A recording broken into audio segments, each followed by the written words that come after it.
সারা দেশের মতো নীলফামারীর খামারিরাও কোরবানির ঈদে পশু বিক্রির জন্য সকল প্রস্তুতি সম্পন্ন করেছেন। এবার জেলায় মোট 2,76,200টি গরু প্রস্তুত রয়েছে হাটে তোলার জন্য। যদিও ছোটখাটো পশু হাটে উঠতে শুরু করলেও বড় ধরনের গরু এখনও হাটে দেখা মেলেনি। জেলায় এবার পশুর চাহিদা রয়েছে 1,43,909টি। বলা যায় 1 লাখের কাছাকাছি পশু দেশের বিভিন্ন স্থানে পাঠানো হবে।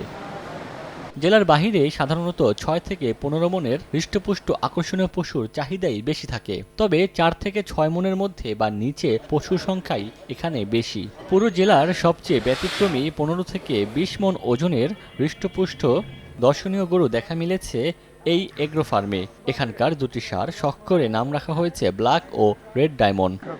এই খামারে 6 থেকে 8 মন ওজনের আরও কিছু ষাঁড় থাকলেও মুন্ডি ও হলিস্টান ফ্রিজিয়ান ক্রস জাতের ষাঁড় দুটি ব্যতিক্রম বৈশিষ্ট্য ও আকর্ষণীয় শারীরিক কাঠামোর। পশু দুটি দেখলেই এক নজরে মানুষের নজর কাড়বে। 18 থেকে 20 মাস বয়সের হোয়াইট ও ব্ল্যাক ডায়মন্ডের ওজন যথাক্রমে 6 ফিট ও 5 ফিট 10 ইঞ্চি। এদের ওজন 20 থেকে 22 মনের মধ্যে।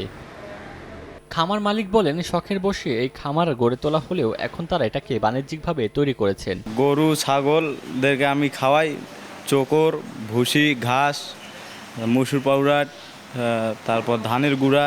এটা হচ্ছে একটা মুন্ডি জাত, একটা হচ্ছে হলিস্টান ফিজিয়ান। হলিস্টান ফিজিয়ান এটা ক্রস আছে, আর এটার বয়স হচ্ছে আনুমানিক 18 মাস 19 মাস, 2 দাঁত কেবল হয়েছে। আর ওজনের যদি ক্ষেত্রে আপনি বলেন তো ওজনের এটা হচ্ছে 20 মন আর একটা হচ্ছে 22 মন। ভালো দাম পেলে ষাঁড় দুটিকে বিক্রি করার আশা খামার মালিকের। সময় সংবাদ, নীলফামারী।